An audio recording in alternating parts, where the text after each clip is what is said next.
المجيد بسم الله الرحمن الرحيم يا أيها الذين آمنوا اتقوا الله وكونوا مع الصادقين آمنت بالله صدق الله العظيم إن الله وملائكته يصلون على النبي يا أيها الذين آمنوا صلوا عليه وسلموا تسلیما۔ سارے دوست حضرات اول سے لے کر آخر تک اور آخر سے لے کر اول تک جتنے بھی بیٹھے ہیں سب شوق و محبت کے ساتھ حضور کی ذات پر درود پاک پڑھی۔ اللہم صلی علی محمد وعلی آل محمد کما صلیت علی ابراہیم وعلی آل ابراہیم انکا حمید مجید۔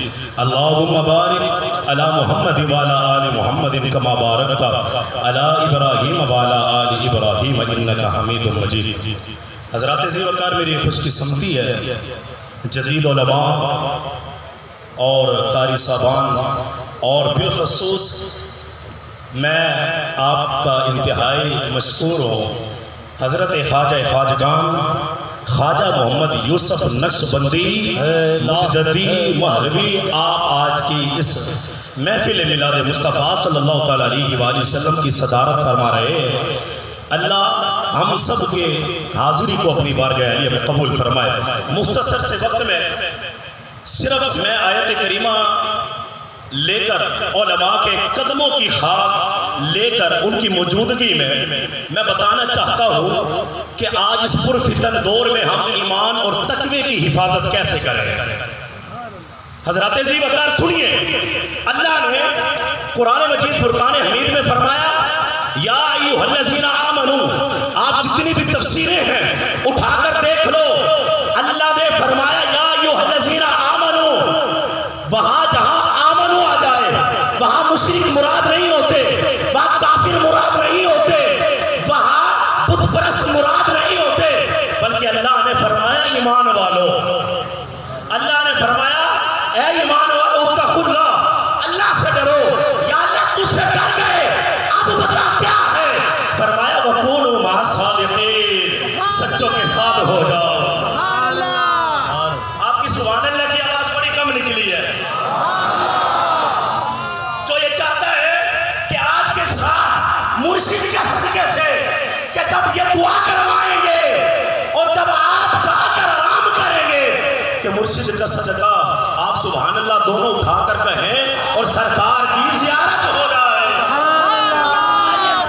اپنی گفتگو کو جلدی جلدی حضرات ذی وقار پرانے وقتوں میں ایمان کی اور تقوی کی حفاظت کیسے کریں۔ پرانے وقتوں میں نا علماء موجود ہیں، براتیں جب جایا کرتی تھی دور دراز تو 2 یا 3 دن زیادہ قیام کیا کرتی تھی۔ اب دلہن والے دلہن کو لے کر لینے کے لیے دور دراز مقام پر گئے، جب واپس آئے تو کشتی میں دلہن والے بھی اور دلہے بھی طغیانی دریا کی طغیانی موجوں اور لہروں کا عمل برداشت نہ کر سکی، ان کو برداشت نہ ہوا کہ اتنی لہریں تھیں، دونوں کشتیاں جو ہیں نا سمندر میں ڈوب گئی، دونوں کشتیاں غرق ہو گئی۔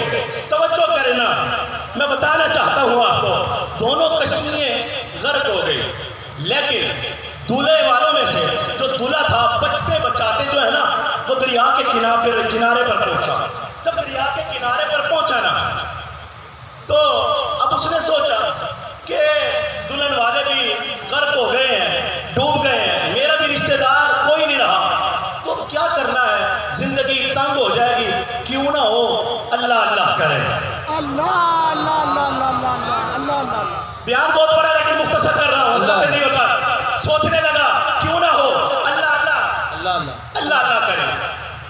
حضرت ذی وقار اللہ اللہ کرے، اب چلتا اس تلاش میں تو کسی نے بتایا کہ ایک اللہ کا ولی دلی میں رہتا ہے جس کا نام ہے حضرت مظہر جان جانا رحمت اللہ تعالیٰ علیہ، حضرت پیر مظہر جان جانا رحمت اللہ تعالیٰ علیہ۔ آج اب آپ لوگ اس کے پاس پہنچے نا تو آپ نے فرمایا بیٹا فارسی پڑھ، تو اس دور میں نا حافظ شیرازی رحمت اللہ تعالیٰ علیہ کا کلام پڑھایا کرتے تھے۔ اب جب کلام پڑھایا نا مختصر جلدی کر رہا ہوں کیونکہ واقعہ چھیڑ دیا ہے۔ حضرت ذی وقار فرمایا بیٹا پڑھ، فرمایا کیا پڑھو، فرمایا پہلا جو فکرہ تھا فرمایا الا یا ایھا الساقی ادی قاسم وانا بلہا کہ اے ساقی وہ شراب عشق کا دور چلا. حضرت واقعہ پورا کرنے لگا ہوں. الا خبردار ایو ساقی ادی قاسم وانا بلہا اے ساقی وہ شراب عشق کا دور چلا کہ اس کے آسان نموت اول بلے استاد مشکل رہا. عشق کی منزل شروع میں تو آسان ہوتی ہے، جب مرشد کے ساتھ لگ جائے نا تو پتہ بعد میں چلتا ہے. حضرات پڑھتے رہے، جب آگے پہنچے نا، جب آگے پہنچے بمیں سجادہ رنگین کن کن پیر مگا گویت، پیر مگا سے مراد مرشد، پیر مگا گویت کہ فرمایا کہ اگر تیرا مرشد تجھے کہے کہ اپنے مسئلے کو شراب سے رنگ دے تو رنگ دے، رنگ دے.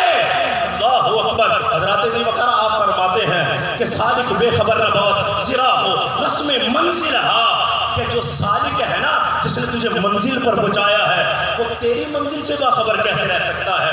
حضرات ذی وقار اب جلدی جلدی کہنے لگے حضرت یہ کیا کہ شراب سے مسلے کو رنگ دے، شراب بھی نبات اور مسلے کو بھی نبات کر دے گی. اللہ اکبر. فرمایا پتر جب وقت آئے گا نا تو ہم تجھے سمجھائیں گے. لا یا ایو ساتھی ادر قاسم وانا بلہا، تجھے شعر کی سمجھ آئیں گے تو بھی پڑھتا رہے. کچھ عرصہ گزرا جب اس کو سمجھ آ گئی تو مذہب جانا رحمت اللہ تعالیٰ علیہ آپ فرماتے ہیں اب اس کو پتہ چل گیا. فرمایا بیٹا یہ لے پیسے اور جا بدکاری کے اڈے پر چلا جاؤ. مرشد یہ کیسے ہو سکتا ہے کہ بدکاری کے اڈے پر چلا جاؤ؟ لیکن اس نے منازل طے کر لیے تھے، کچھ دن آپ کی خدمت گزاری کی تھی. حکم مانا، حکم مانتے ہوئے نا اب بدکاری کے اڈے پر گیا. اچھا بدکاری کے اڈے پر گیا نا، سنو کرمو والو، بیعت والو، مرشد والو سنو، بدکاری کے اڈے پر گیا، پیسے دیے. جب دروازہ کھٹکھٹایا نا، جب دروازہ کھٹکھٹایا تو وہ عورت نکلی. اس عورت نے اس دولے کو دیکھا تو بے ہوش ہو گئی. آپ بڑے حیران ہوئے، وہ دولہ بڑا حیران ہوا اور وہ بے ہوش ہو گئی. اس کو اٹھایا، پاؤں میں نے اٹھایا، کہنے لگی وجہ کیا ہے، کیا بات ہے، آج کیوں آیا ہے؟ وہ کیوں نہیں آئے جو میرا محسن تھا، وہ کیوں نہیں آیا جو میرا محسن تھا. فرمایا کس کی بات کرتی ہے؟ فرمایا تجھے نہیں پتا. اچھا وہ دولہا کہتا ہے اگر میں اس کو لے آؤں بابا جی کو تو تو پہچان جائے گی، تو پہچان جائے گی. سنے پہچان جائے گی. کہا کیوں نہیں؟ اس نے کہا کیسے پہچان جائے گی؟ اس نے کہا میری عزت کی رکھوالی تو اسے بابا نے کی ہے، میرے ایمان کی حفاظت اس بابے نے کی ہے، میری عزت کی رکھوالی اس بابے نے کی ہے. فرمایا جب بھی کوئی اندر آتا نا پوری نظر سے وہ بابا پتہ کیا کرتا تھا؟ گردن سے پکڑتا تھا، باہر نکال دیتا تھا. اللہ اللہ اللہ اللہ. حضرت صرف 2 منٹ دے دیں، صرف جلدی جلدی. حضرت فرمایا وہ بابا کہاں گیا؟ اچھا وہ پہنچا کہ پیر مظہر جانا رحمت اللہ تعالیٰ علیہ کے پاس. بابا جی آپ کرم نوازی فرمائیں چلیں. فرمایا کہاں؟ فرمایا وہ بچی کہتی ہے اس بابے کو لے کر آؤ. بابا پہچان گیا. بابا جب پہنچا نا، اللہ اکبر، وہ بچی جس کی عزت کی رکھوالی پیر کیا کرتا تھا، مرشد کیا کرتا تھا، موری والا کیا کرتا تھا. اللہ اللہ اللہ اللہ سبحان اللہ سبحان اللہ سبحان اللہ سبحان اللہ. میں دیکھنا چاہتا ہوں جس کی ماں کی عبادت مرشد کرے وہ دونوں ہاتھ اٹھا کے بولے بابا جی آ گئے، ختم بس، بابا جی آ گئے.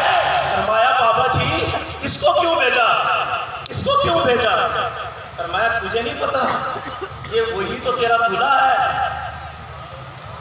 اللہ اللہ، یہ وہی تو تیرا دولہا ہے جو اب غرق ہو گیا تھا، جو برباد ہو گیا تھا. فرمایا اچھا. فرمایا اب پیر نے جب یہ کہا نا تو مرشد پتہ کیا کہتا ہے؟ ہاں پتہ اب تجھے پتہ چل گیا اس شعر کا. الا یا ایھا الصافی ادر قاسم وانا بلہا، کہ اس سے آسان نمود اول بڑے استاد مشکل ہا. عجب میں سجاد رنگین کن کن پیر مگا گوید کہ سالک بے خبر بما رسم منزل ہا. فرمایا سرکار شعر کا بھی پتہ چل گیا، آپ کے مقام کا بھی پتہ چل گیا. تو حضرات ذی وقار بس یہی ہے کہ مرشد کیا در اپناؤ. اور یہ جو ڈیرہ اللہ والا ہے نا، ڈیرہ اللہ والا ہے، اس کی برکتیں ہی بہت ہیں. یقین کریں میں تو راستے میں جب ہم آ رہے تھے نا گاڑی میں نے کہا کون سا لمحہ ہو جائے آپ پر پہنچا ہے، تو میں آپ کو فکر و دعوت دیتا ہوں حضور کے توسل سے کہ آپ اس ڈیرے سے وابستہ ہو جائیں. سپنے دے وچ مینوں ماہی ملیا. بولے نا بھیا اٹھا کے بولے نا سبحان اللہ. آج کی رات ان کو زیارت کرا دے. سپنے دے وچ مینوں ماہی ملیا تے میں پا نہیں گلے چھپاواں. ڈردی ماری اکھ نہ کھولا وہ کتھے خیر نہ بچھڑا. جاواں اللہ میری حاضری کو اپنی بارگاہ عالیہ قبول فرمائے. سبحان اللہ سبحان اللہ. بڑی حسین گفتگو فرماتے کہ جناب حضرت علامہ مولانا مفتی محمد لیاقت صاحب دامت برکاتہ العالیہ. آئیے باب ذوالفقار محفل کا اپنے نقطۂ عروج کی طرف رواں و دواں ہے. ہماری آج کی محفل میں جتنے معزز سامعین علماء کرام شیخ الزام عزیز حشم سامعین جو پنڈال میں دائیں بائیں اسٹیج کا حسن بنے، میں تمام ذوالفقار سامعین کا شکریہ ادا کرتا ہوں. اپنی طرف سے تحریک دعوت ذکر و فکر پاکستان کے پلیٹ فارم کی جانب سے میں تمام معزز سامعین کا شکریہ ادا کرتا ہوں. آئیے محفل پاک کے لے چلتا ہوں. آپ کی اعلیٰ سماعت کے حوالے عالم نبیل فاضل جلیل پروفیسر محمد شاہد اقبال یوسفی صاحب فاضل یونیورسٹی منہاج القرآن آپ سے مدعو مائک پر تشریف لائیں اور اپنے روحانی وجدانی بیان شریف سے ہماری سماعت کو منور فرمائیں. پروفیسر محمد شاہد اقبال یوسفی صاحب آپ عالم دین کا استقبال کیجئے. نعرہ تکبیر. ایک کا چکے نعرہ تکبیر.